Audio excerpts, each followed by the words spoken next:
지금 미국의 노동력 부족 현상이 이미 시작돼 왔고, 그리고 앞으로 한 5년 동안은 절정을 찍을 텐데, 그렇게 되면 우리가 1991년부터 1999년까지 닷컴 버블이 엄청나게 형성이 된 것처럼 앞으로도 인공지능 버블이 계속해서 형성될 가능성이 높다. 그래서 지금 현재는 우리가 미국 주식에 꼭 투자해야 되는, 왜냐하면 100년에 딱 3번 있는 기회인데 이번이 마지막이 될 수도 있잖아요. 그래서 굉장히 중요한 시기에 돌입하고 있다는 것을 우리가 좀 생각해 볼 필요가 있을 것 같습니다.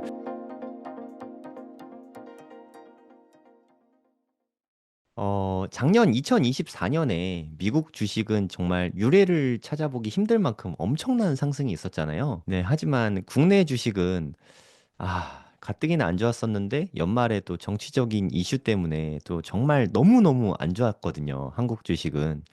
그러면 작년에 많이 안 좋았으니까 올해는 반사 이익으로 좀 국내 주식이 크게 오르지 않을까 이런 뷰가 사실 되게 주식시장에 많더라고요. 올해야말로 미국 주식보다는 국장에 투자해야 되는 때다 이렇게 주장하시는 분들이 많으신데 미주은님의 의견은 어떠신가요? 저는 한국 주식에 투자를 전혀 하고 있지 않은 상황입니다. 그리고 그래서 네네.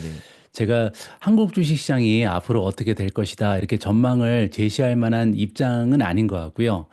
괜히 알지도 못하면서 얘기하다 욕만 먹을 것 같습니다. 그래서 네. 대신에 제가 개인적으로 한국 시장보다는 미국 주식 시장에 그 올인하는 이유를 좀 간단히 설명을 드려볼까 합니다. 네. 예, 일단 그 첫 번째로 우리가 주목해야 할 부분이 하나 있는데요.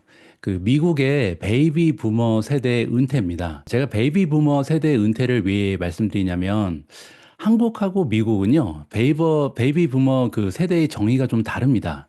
그래서 이 부분을 많은 분들이 잘 모르시더라고요. 한국은 보통 그 저 같은 X세대까지도 베이비 부머라고 부르거든요. 그래서 1955년부터 1963년까지 한국에서 태어난 이 베이비 부머를 1차라고 부르고요.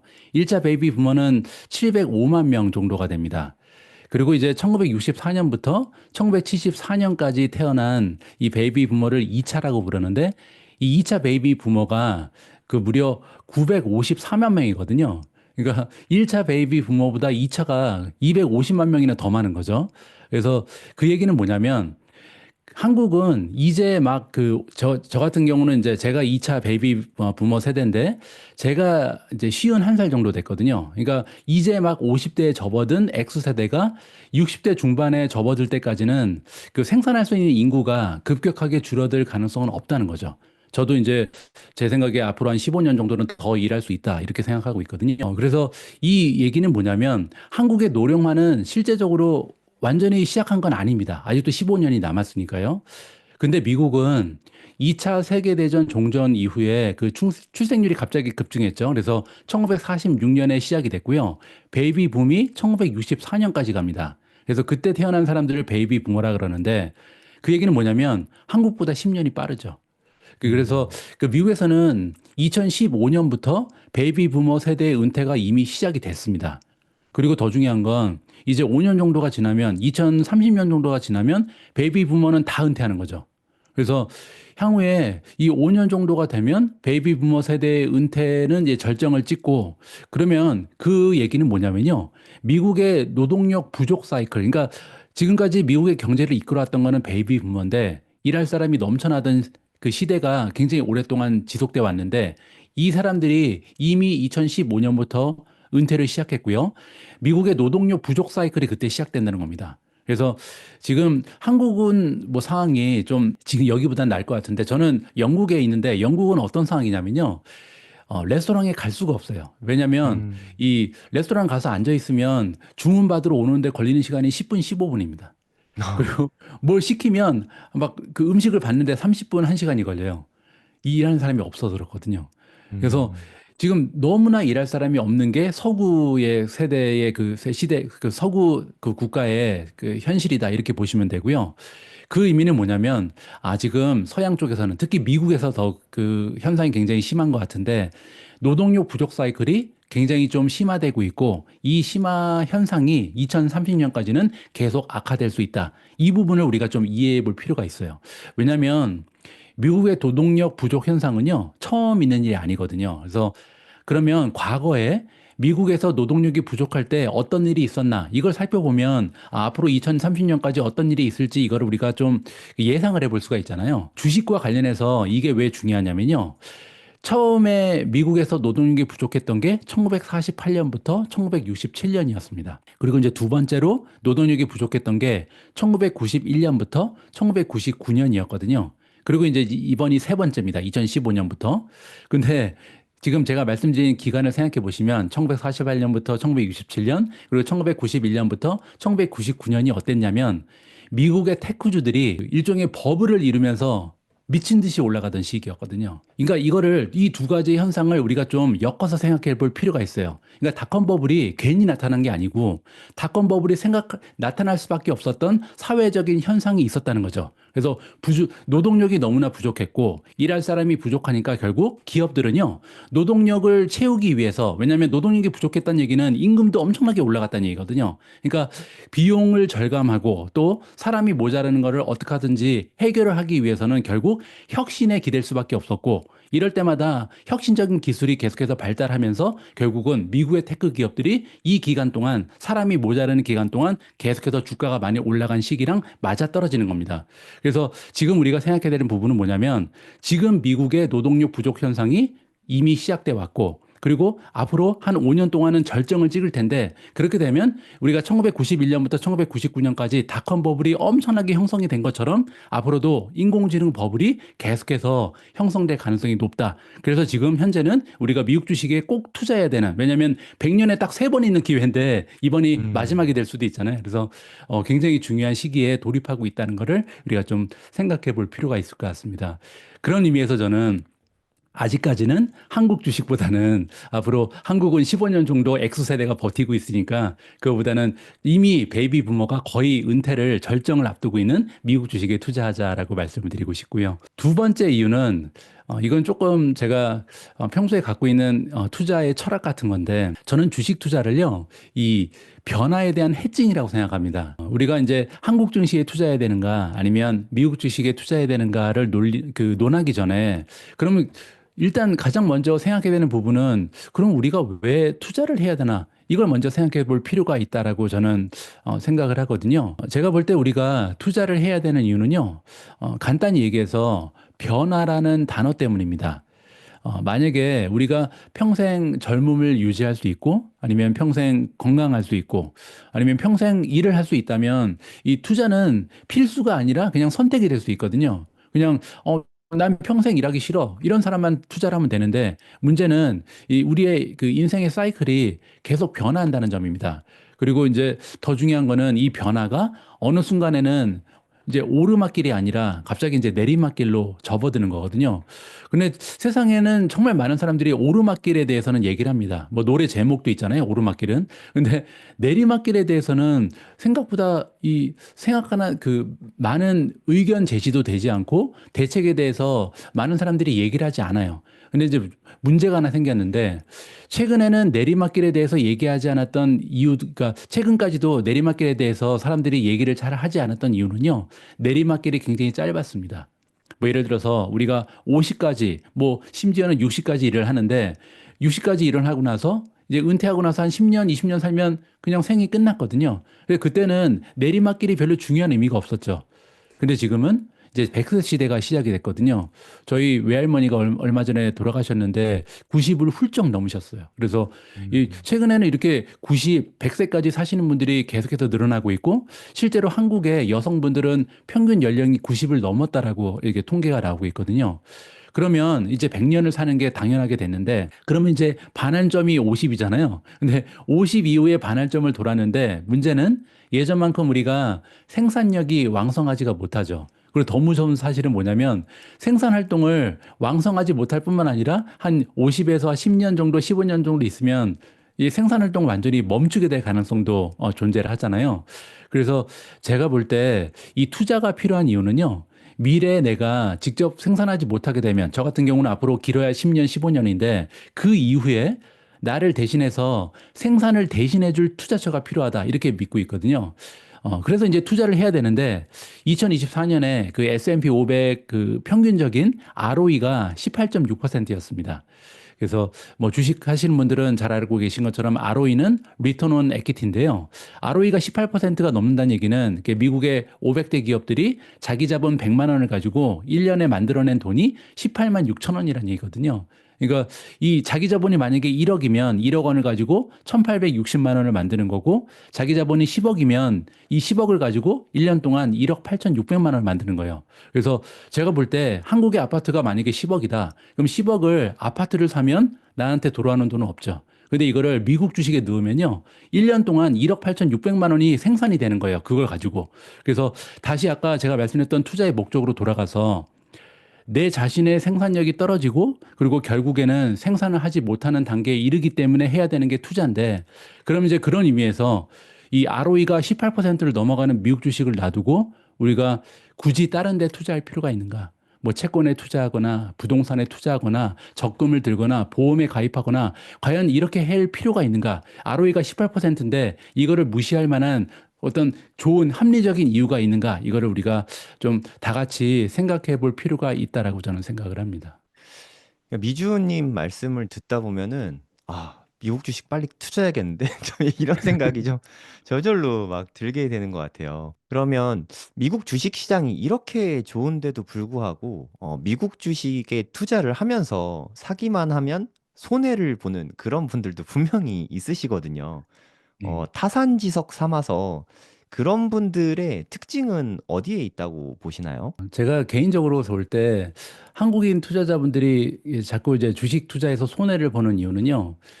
일단은 주식 투자에 대해서 너무 공부를 열심히 하시고, 그리고 열심히 공부한 내용을 또 의지의 한국인이잖아요. 그래서 이 의지력을 바탕으로 실전 투자에 너무 열심히 적용하고 계신 게 아닌가, 이런 좀 생각을 해봤습니다. 한국 투자자분들이 이제 가장 많이 인용하는 유명한 투자자들이 좀 있습니다. 뭐 예를 들어서 워렌 버핏이라든지 찰리 먼거, 뭐 벤자민 그레이엄 이런 사람들을 한국 분들은 굉장히 좀 많이 존경도 하고 또 이분들이 사용하신 투자 전략을 따라하려고 노력을 많이 하잖아요. 근데 이분들이 남긴 투자 조언을 좀 생각을 해보면요. 워렌 버핏은 굉장히 멋진 얘기를 했죠. 10년 이상 보유하지 않으려면 단 10분도 보유하지 마라. 이렇게 막 웅장한 말을 했죠. 이게 딱 들으면은 너무나 멋있잖아요. 그리고 벤자민 그레미엄도 10년, 5년, 10년 이상 이 기업의 그 실적 성장을 예측할 수 있는 종목에만 집중 투자해라. 뭐 이런 조언을 했습니다. 이런 굉장히 좀 투자에 가장 성공하신 대가들이 자꾸만 5년, 10년 투자해라 이런 얘기를 자주 했기 때문에 많은 투자자분들은요, 장기 투자 그러면 주식을 5년, 10년 팔지 않는 거로 이해하시는 분들이 많아요. 그리고 장기 투자는 주식이 떨어져도 존버하는 거다. 이렇게 생각하시는 분들이 굉장히 많거든요. 근데 게다가 아까 제가 말씀드린 것처럼 한국인 분들은 이 의지력도 대단하잖아요. 그래서 존버를 정말 잘합니다. 그래서 그게 제가 볼 때는 이 주식 투자를 실패하는 가장 커다란 그 문제가 되지 않을까 생각을 하거든요.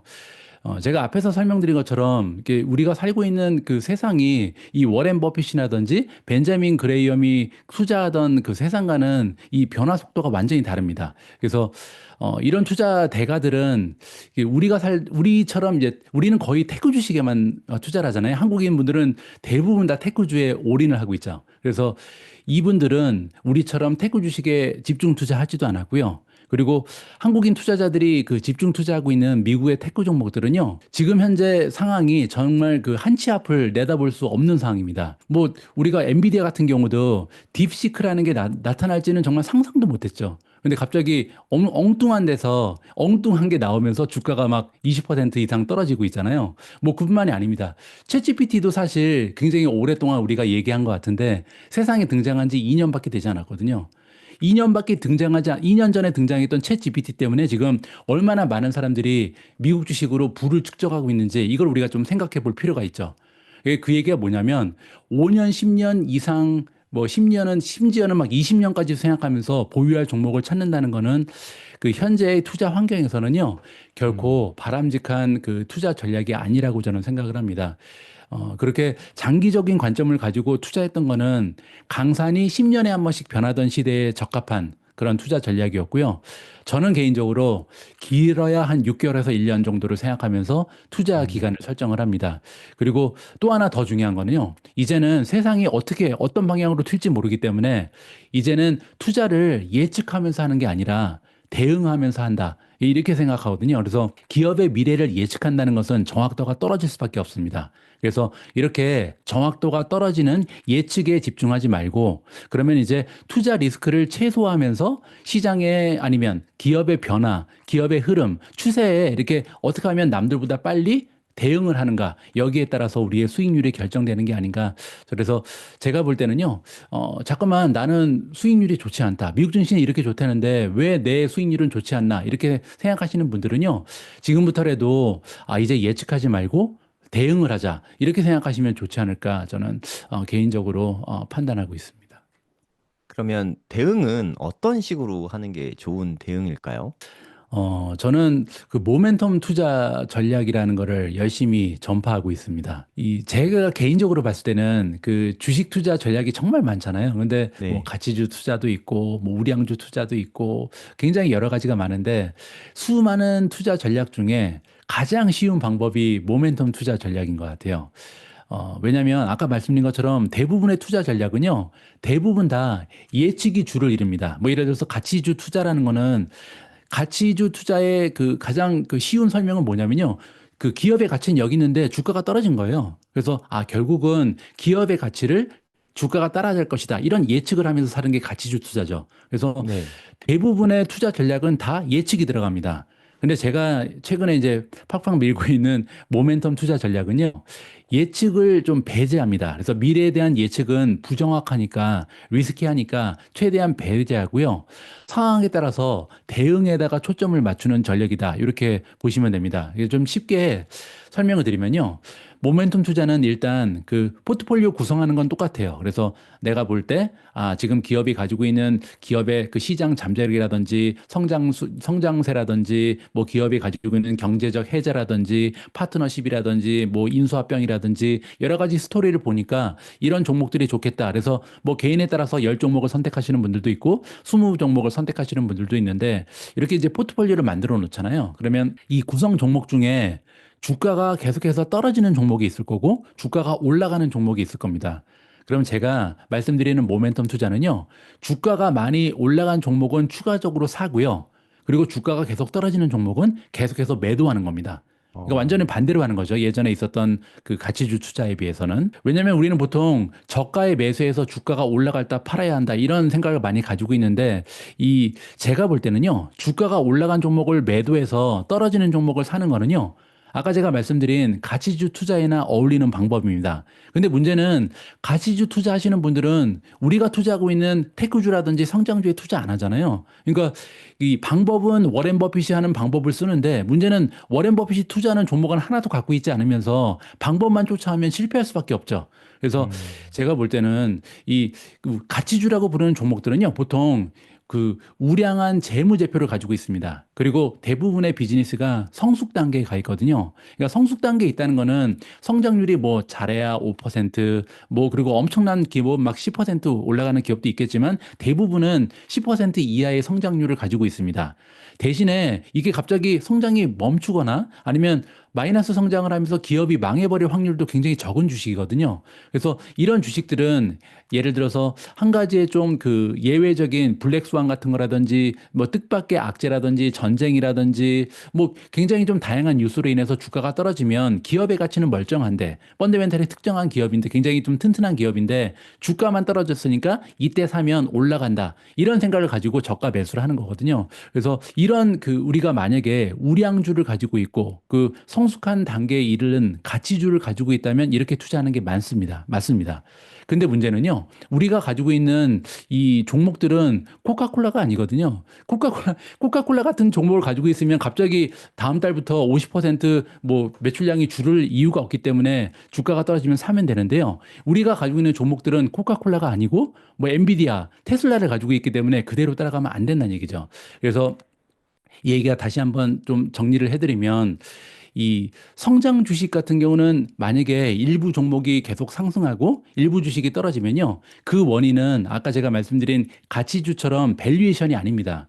가치주는 갑자기 이제 일회성 뉴스 때문에 밸류에이션이 떨어지는 건데요. 만약에 우리가 투자하고 있는 테크주라든지 성장주의 주가가 급등하거나 아니면 급락하게 되면 이거는 펀더멘탈이 바뀌었을 가능성이 굉장히 높습니다. 음. 그중에서도 성장성이 떨어지거나 아니면 성장성이 갑자기 가속화됐으면서 이렇게 갑자기 멀티플이 급격하게 상승하거나 떨어질 이유 그 경우가 대부분이거든요. 가령 예를 들어서 어제 팔란티어가 어닝을 발표했어요. 그래서 아니죠. 엊그제 발표하고 어제 이제 주가가 올라간 거죠. 그래서 어제 팔란티어 주가가 23%나 올라갔습니다. 그러면서 이제 100달러를 돌파했거든요. 제가 그 미주원 채널에서 팔란티어를 탑픽으로 선정한 게 2023년 여름이었어요. 그리고 그때 음. 주가가 14달러였습니다. 이야. 근데 14달러가 지금 100달러까지 올라간 거잖아요. 그러면 이 14달러가 100달러까지 올라가려면 이 과정에서 얼마나 많은 사람들이 팔란티어는 너무 비싸. 왜냐면 이미 두 배가 올랐어. 세 배가 올랐어. 네 배가 올랐어. 계속해서 얘기했거든요. 근데 문제는 30달러가 40달러 가고 50달러 가고 60달러 가더니 결국은 100달러를 찍은 거잖아요. 근데 여기에서 주목할 만한 부분은 뭐냐면요. 팔란티어는 악재가 없었습니다. 펀더멘털이 나빠지는 모습을 한 번도 보인 적이 없거든요. 뭐 예를 들어서 갑자기 대형 계약을 잃는다든지 어닝 결과를 발표했는데 어닝의 전망치보다 미치지 못하는 아주 안 좋은 그 성적을 발표한다든지 이런 뉴스가 단 하나도 없었습니다. 그냥 팔란티어를 판 사람은요, 하나의 이유밖에 없었어요. 그냥 주가가 올랐다. 그래서 음. 판 거거든요. 그러니까 성장주나 테크주 투자할 때는 이렇게 가치주처럼 주가가 올라간 이유 하나만 가지고 팔면 이런 팔란티어처럼 굉장히 낭패를 볼 수 있다. 이렇게 보시면 되고요. 그리고 이제 AMD 얘기도 잠깐 드리면 어제 AMD가 어닝을 발표했는데요. AMD는 반대 상황이었습니다. 반대 상황이었습니다. 지난 1년간 AMD 주가는 30% 이상 폭락했거든요. 그리고 그 이유는 이제 엔비디아랑 경쟁하는데 엔비디아만큼 AI 가지고 성적을 못 올리니까 계속해서 주가가 떨어졌어요. 그러면 우리가 가치주의 마인드를 가지고 있는 투자자면 AMD 주가가 30%나 떨어졌으니까 30% 떨어지면 당연히 사야죠. 그래가지고 아까 말씀드린 팔란티어를 팔아서 AMD를 사는 실수를 하게 된단 말이에요. 근데 문제는 어제 AMD가 어닝 발표하고 나서 주가가 8% 이상 폭락했습니다. 그 이유는 뭐냐면 지금 다시 한번 어닝 결과를 보니까 역시 그 인공지능 가속기가 안 팔리는 거예요. 사람들이 음. 다 모든 기업들이 엔비디아만 사고 AMD를 안 사는 거예요. 그러니까 펀드멘탈이 계속해서 기대만큼 올라가지 못하니까 주가가 30% 떨어진 상황에서 8%가 더 떨어지는 거죠. 그래서 이걸 봤을 때 주가 밸류에이션을 보면서 성장주 투자를 하면 낭패를 볼 가능성이 높고요. 그러면 중요한 건 뭐냐? 과연 성장세가 얼마나 올라가고 있는가, 그리고 성장세가 얼마나 떨어지고 있는가, 이거를 판단하는 방법은 굉장히 쉽습니다. 주가가 올라가면요, 보통 성장주는 계속해서 성장세가 가속화되는 거고, 주가가 떨어지면 성장세가 약화되고 있는 거예요. 그래서 가치주 투자할 때랑 반대로 해야 된다. 그래서 성장주나 테크주는요, 올라가는 주식을 살면 오히려 성공 확률이 높고요, 떨어지는 주식을 팔면 오히려 존버를 할 때보다 훨씬 더 좋은 결과를 만들어낼 가능성이 높다. 이게 이제 제가 최근에 미존 채널에서 계속 강조하고 있는 모멘텀 투자입니다. 네. 이해하기도 쉽고 논리적으로도 잘 맞는 것 같습니다.